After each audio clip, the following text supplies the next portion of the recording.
I've been losing my mind. I've been running low. Don't care who you with. I don't need to know. It's like weight in my eyes. Don't you apologize. Hey guys, welcome back to my channel. If this is your first time here, my name is Aurelius. In today's video, we are doing a vibe with me, and that is a series I have on my channel where I talk about living my life with mental disorders, different aspects of my life. So today is going to be a special vibe with me because we have a special guest. Today we have my son, Nicholas. What's good with you? What's good with you? I am going to let him introduce himself.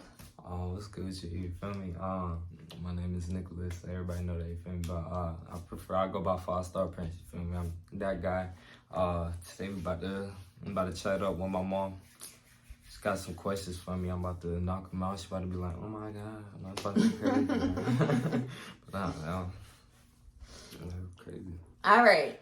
So in today's vibe with me, we're going to talk about his perspective. We're going to talk about mental health from a child's perspective. So I'm going to ask some questions about his childhood and different things that we've gone through as a family.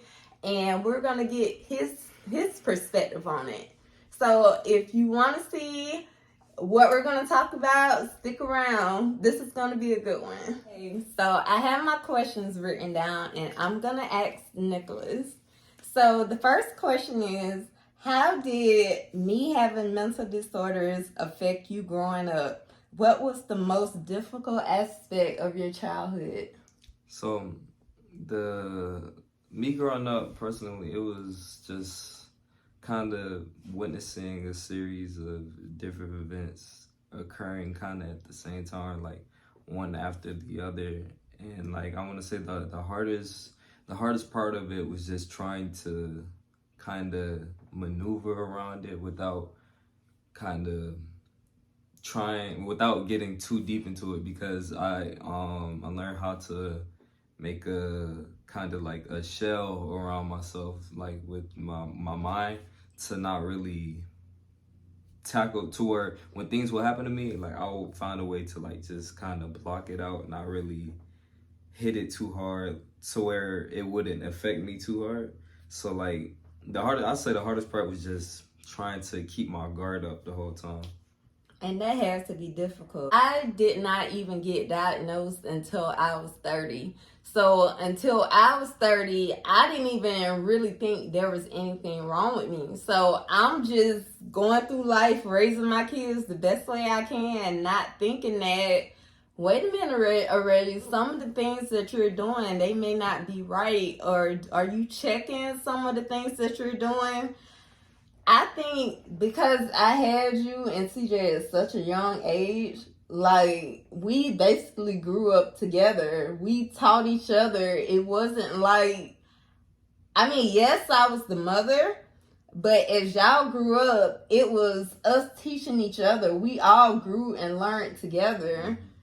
So, yeah, that aspect of me not knowing about my mental status for so long, raising my kids for 10 years without knowing anything about my mental health status.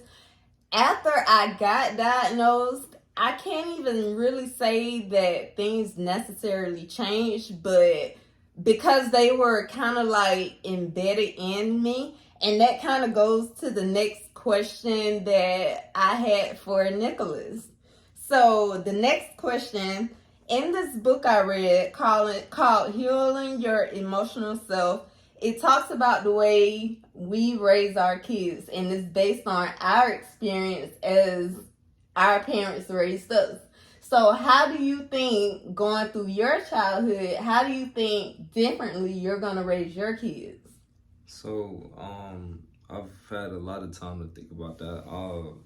From my viewpoint of it, I see, for with my kids, I think I would have a lot more like sit down sessions, like a lot more like picking at their brain a little bit, kind of to get them to open up. Because I mean, I feel like you can tell someone, it all depends on the child's personality, because everyone is born with their own soul, their own mindset. So it all depends on how the child is going to react. But like, you can tell a child all day, like, you know, if you're going, you feel me, you can always come to me if you need something, if you're going through something.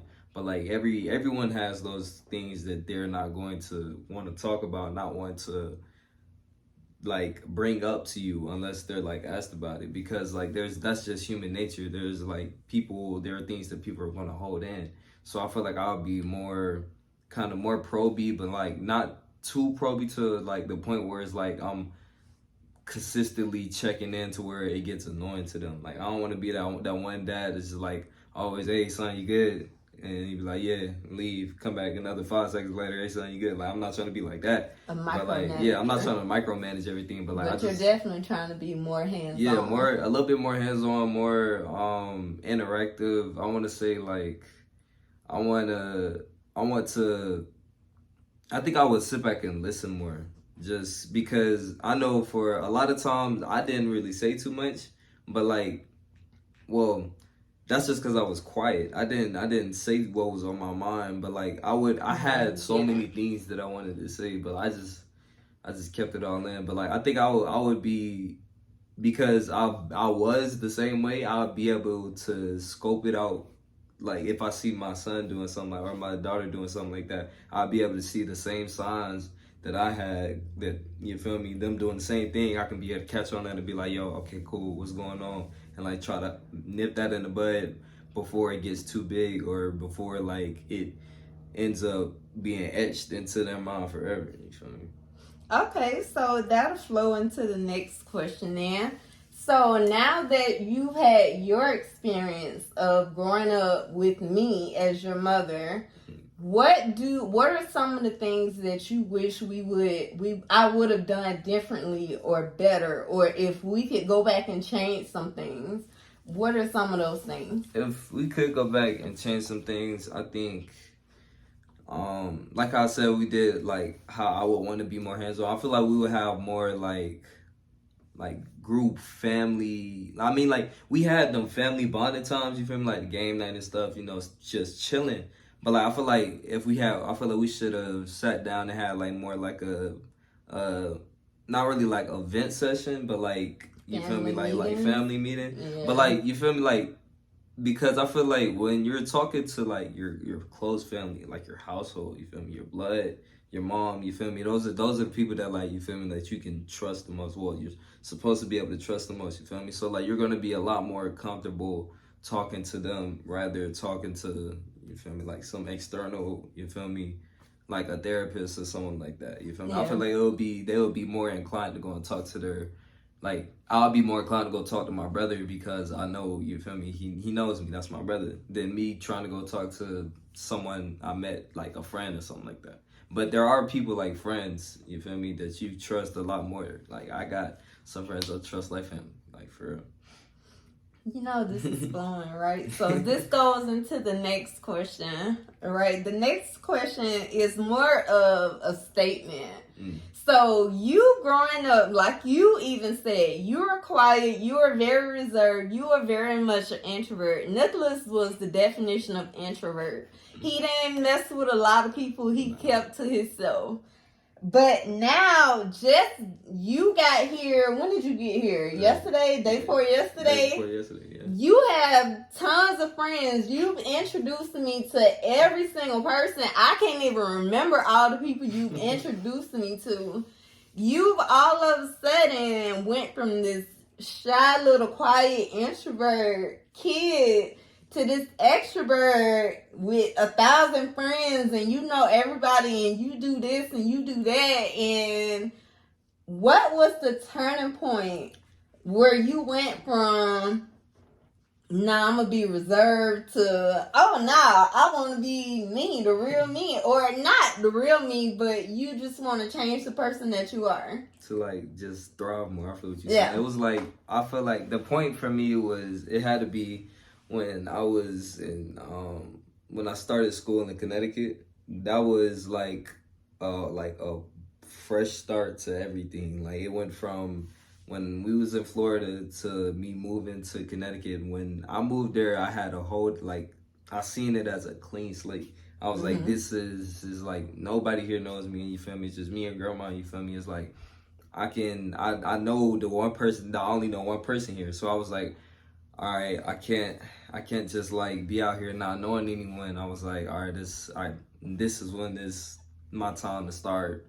connecting and networking with people and trying to figure out, oh, like, this is, you feel me, there's like a spot happening or something happening that somebody else cared about, whatever, like just figuring out plays to do. Because like when I got there, I was like, the best way for me to like kind of meet new people is just like just going out and just seeing where things is, you feel me? So like when I got to school or whatever, and it was just like I was just a brand new face, so automatically I had a lot of attention on me. But then it's like when like I started getting more attention from like the female audience or whatever, and I was like, oh, okay, cool, I like this, I'm about to go crazy. And like it kind of just boosted my ego a little bit, just to know that, you feel me, like I kind of, you feel me, I resemble my mom, you feel me, like we look good, you feel me. So like it was like it kind of boosted my ego. It had me feeling like, okay, I don't have to be all reserved like how I used to be, because it's like there's no one here that knows me or whatever. And I mean, the thing is, it was like when I was like more reserved and quiet, it wasn't more like I'm scared of anyone knowing me or something like that. It was just like I don't know, I just didn't have the time of day. I didn't really feel like giving people the time of day, because I was like, at the time I felt like I had more personal things I was trying to work on, because like from like a young age, I'd seen that there were many flaws that I needed to work on, and I'm still working on to this day, you feel me? It's like it's things that I was trying to work on and resolve on myself, because I learned, like, you feel me, you put us through church, like we're children of God, you feel me? I learned through prayer and everything that like some of the first steps that you need to do before you can go out and talk to someone else is to learn how to be yourself, learn how to, you feel me, get yourself right, pick out your own flaws and work on those, while also at the same time boosting the things that you are good at. So I mean, from young, and I was just trying to like just make myself the person I want to be now, so that later on in life that I'll never forget this is exactly who I am. So it was more like a charge up a stage, like a little hibernation, and then like I guess you could say it was like a late bloomer or whatever. But like I really, the whole late part before the bloomer was just me just compiling all this information that I want about myself and just trying to get myself straight. And see, that's very important when you say that, because it's like you getting to know who you are as a person and just getting yourself mentally ready before you decided to be that extrovert. Like most people don't think about that. You either are or you aren't. And then if you decide to be that way, you don't think it through. You just start doing things. But the fact that you took the time to say, okay, I'm gonna approach things this kind of way, I'm gonna be this kind of person, like those kind, like when I say my kids are so smart, both of my boys are smarter than me, so we have these conversations and I learn things from them all the time. So I can even learn that about, I'm working on becoming more of an introvert. I am working on being more of a people person. But I think if I do like you, if I take some time to step back and be like, this is the kind of person I want to present to the world, pretty much reintroduce myself as the person that I want to be portrayed as to the world. So I could put some thought into that and think about exactly who I want to be, what message I want to portray. Like, these are all steps and things that I learned from my son. My kids are so smart, y'all. So, okay, now we're going to get to a more serious topic. So, back in 2020, I had a suicide attempt. And I had the suicide attempt in the house and Nicholas was there. So, what I want to ask Nicholas, because we've had these conversations, but not really. we kind of, when I got out of the hospital, you know, everybody was just kind of like, is she okay? Everybody was kind of like tiptoeing around me or whatever. Didn't nobody want to set me off or, you know, whatever. Everybody was just trying to be there for me. So criticism at that time probably wouldn't have been a good thing. But now that all this time has passed and we've digested it and we've went through it, how did my suicide attempt make you feel? So from like personally how it was for me, how I was sitting in my room and then my phone just started blowing up. I was like, I really didn't know what to think. I was just like, what's going on? I'm just chilling or whatever. Like, mom just said she about to go in her room and chill or whatever. So I'm like, all right, cool. And then like my phone started blowing up, and then you feel me, we family get here and we finally get you over to the hospital. Like the whole ride to the hospital, I was just like, I was sitting behind you and I'm looking, I'm just like, yo, like I'm thinking, I'm like, yo, did I just lose my mom? Like that was the biggest thought that kept on thumping in my head. And I was like, nah, bro, like I'm like, nah, like I just couldn't, I didn't know what to think at the time. Like I kind of went back into the same mode as like I would go before, when anything else would happen in my life, anything big or significant, I would just be like, I just kind of go into like a more of a nonchalant phase. I'll just be like, you know what, bro, like, nah, bro. I just go be like, damn, that's crazy. But hey, bro, that's life. Life is gonna hand you them cards. And then I kind of drew on that kind of just personality, the mindset, that I was just like, that's life. Life is just crazy. And then I was just like, man, this life. Everything in life happens for a reason. That's kind of how I got. That's the point that I got, because like not only did you go through that, but you did be that. And then you came out a whole different person, and it just gave you a different mindset, and it gave me a whole different mindset too. I just seen how life can be tempting, and like the pleasures of life can be tempting, and just like how quickly things could change. And it made me more adaptive, and I don't know, it kind of made me, my love life is a lot different from yours. That's kind of how it is. Like it's a lot different. But like, I mean, you know what? Well, what we have to say now, because we have established this, it, that my suicide attempt was the biggest lesson of my life. Mm-hmm. I realized that was the hugest mistake I ever made in life. I realized it as soon as the doctor woke me up. I realized, like, oh my God, Aries, you really fucked up now. So I realized that was the wrong thing for me to do. So we already talked about that. We have established that. But that was the biggest lesson of my life when I went through that suicide attempt and everything that surrounded that. But like you said, I have grown so much from that. And I wrote a book about it. My book, Love and Mental Health, I talk about the suicide attempt. I talk about that relationship that I was in. I go deep into detail. The link to my book will be down below. But we as a family, when that happened, it just, you don't realize how selfish of a person you are. I realized, had I attempted, because I didn't leave a letter, I didn't tell you nothing. Like, if I would have been successful in that, like, first of all, you would have found me like that. Like, that would have been the worst thing that I could have ever done to you as a mother. So that's why God is good. God saw fit not to take me, you know, whatever, but I just realized that just would have been the most selfish thing that I ever would have did in life. And that just would have been so unfair to you and to CJ to leave y'all like that. So I definitely learned from going through that. I've changed going through that. And I know now, oh my God, that's never the way out. Like suicide, like, no, we just don't even talk about that no more. But how did you feel about me as a person? Like, were you angry with me? How did you feel? I couldn't, like, I kind of came to the point. I was just like, I couldn't be mad at you. I mean, of course, I mean, I was just a tad bit disappointed, but I was just like, you know what? I mean, life is hard. It's gonna beat down on you. So like, I couldn't blame you. I couldn't judge you or anything. But that's just me as a person. I'm not the type of person to judge anyone.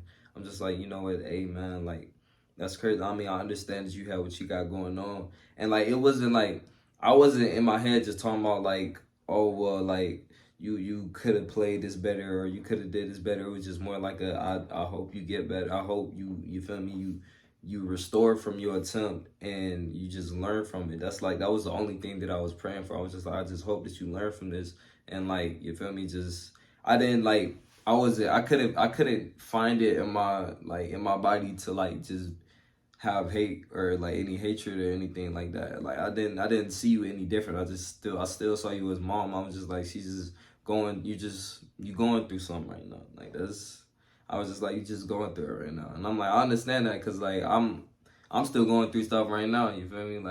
Like even at the time I was going through stuff too. So I mean, it was just more things that I had added on my plate that I was just like not trying to address at the time. So I just let it be. I kind of let it float up in the air until I couldn't let it float anymore. And then I finally started thinking about it, then addressing it, and just kind of getting to the mindset that I'm in now. It's just like, you know what, it happened, but look at you now. You feel me? That what happened in the past is the past, but the present and future is what is more important than anything, because you feel me? We don't have time machines. You can't go back in time and change anything.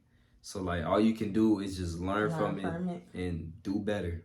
Just do better. What did you learn about yourself? I can tell you what I learned about you. What you learned from me? What I learned, because you were how old? 17? 17, yeah. 17 years old. He was a child, still a teenager. And what I know is that he was a willing vessel, and he allowed God to use him. Through Nick, God worked through me to nurse me back to health. When I tell you, Nick was there for me every single day. And it's like a 17-year-old, like, how am I supposed to handle this? This is my mom. I'm acting like the parent right now because I'm taking care of her. But what I know is that God used you. You were a willing vessel, and I'm just so grateful that you were able to go through that with me. And I'm just grateful that you didn't hate me because of that. Facts. I mean, I couldn't hate you even if I tried. You feel me? Like, I was actually having to talk about it with one of my good friends the other day. I was like, you like, with our parents and stuff, it's like you can have like disdain for them, or like you can dislike like certain things about them, like certain traits about them. But like, as a whole, I mean, you can even hate them as a whole too. But like, at the same time, it's like you only get one mom and only one dad. Like, at the end of the day, you only have one. So it's like, no matter, even if they could be the worst person in the world, you feel me? Or they could be the best person in the world, you feel me? Cherish that, you feel me? Because you only get one of them. You only get one mom. You only get one dad. And you feel me? You never know the feeling of not having them until they're gone. So like, you don't even want to worry about that. So you just focus on the now, being with them. You feel me? So you gotta let things just water underneath the bridge sometimes. But that's if you want to have the mindset that I got. I'm different, I guess. That's so dope. See, he's so, oh my God, I love him. So we're going to change the mood a little bit. We did have to talk about that because that was a major turning point in our life.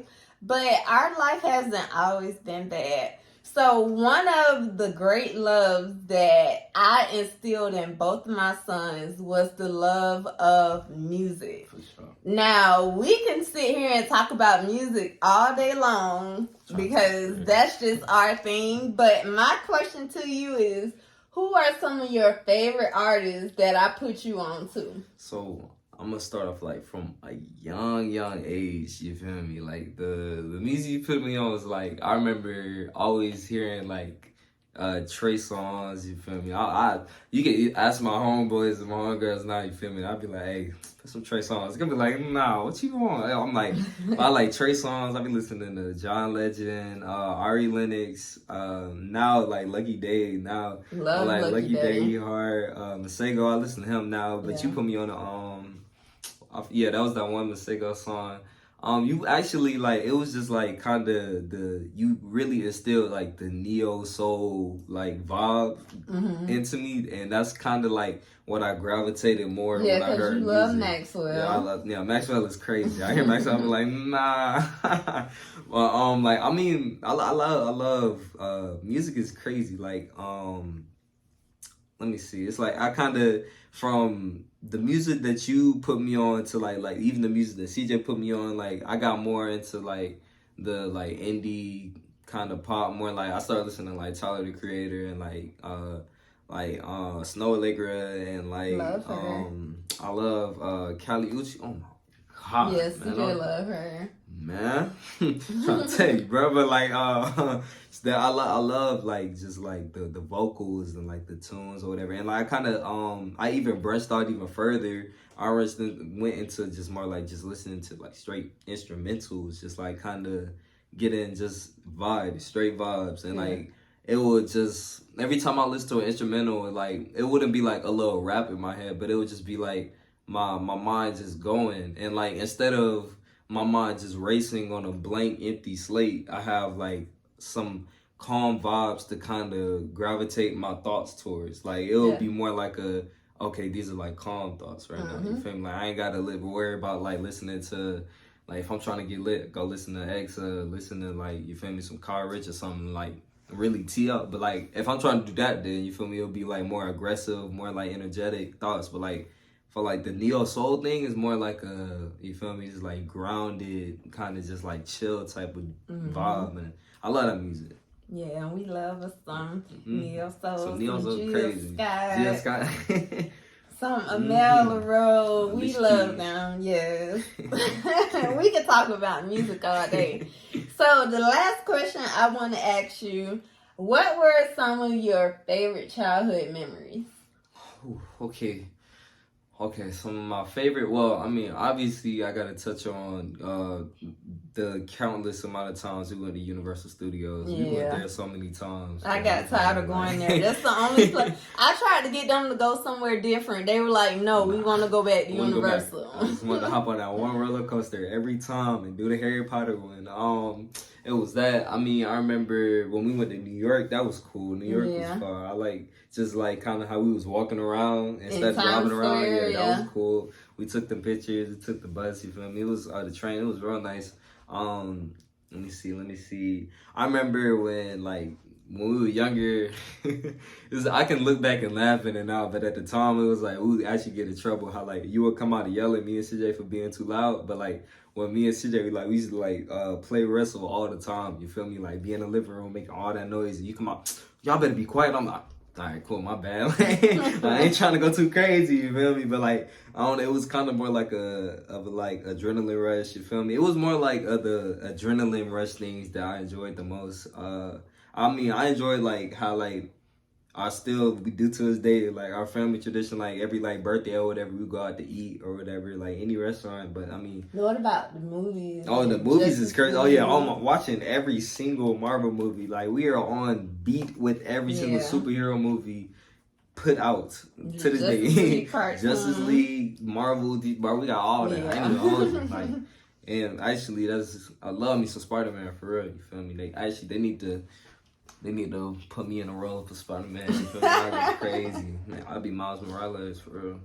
But yeah, I mean, we got so many times, like even this morning cooking with you feel me? Like I enjoyed the small things too. Like even just like the walking in the room, I love the times where like we all be at the house chilling, you feel me? Like we have maybe some food on the stove or whatever, like you be in your room chilling, like CJ be in his room, I'll be in my room. I love how like we could all be at the house just like vibing at the same but time. in our own space. All in our own like own little world or whatever. Yeah, and, we like, were a little different with that. We did have our family time, but a lot of the times we all like just being in our own rooms and our own little space, but we were all up under the same roof, so that was just our thing. Facts. And we're even like that now. Like, I spend a lot of time in my room, in my office. That's where I spend the most of my time. But yeah, like, of course I have memories of you. Nah. I'm about to go crazy. But as a family, you know, it's like we had good times, we had bad times, but what always remained was the love that we have for each other. The love that we have for each other has never changed. Like, we have a deep connection, a deep bond, and the life experiences that we had, they pretty much made us who we are today and made our family the way that it is now. So, yeah, we can sit back here and say, yeah, we wish we would have did certain things different or did that or had different outcomes.